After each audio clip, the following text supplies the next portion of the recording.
అంటున్నారు ఇవి మరి అక్కడ మెదకలే చేయలేవు. మళ్ళా ట్రాక్టర్ కేజీలు సైడ్ కేజీలు అన్ని ఇరిగిపోతున్నాయి.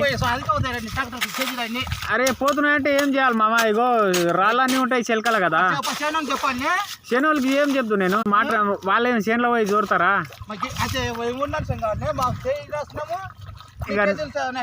నష్టం అంటే కేజీలు నావే కదా, నేనే నష్టం అవుతున్నా. చిన్నప్పటి నుంచి అదంటే నాకు చాలా ఇష్టం రా. నేను 20 సంవత్సరాల క్రితం ఈ ఊరు వదిలి వెళ్ళిపోయినా నా మనసు మాత్రం దాని దగ్గరే ఉండిపోయిందిరా. నా వెంటే చెలి ఉంటే ఇంకేమీ కోరు.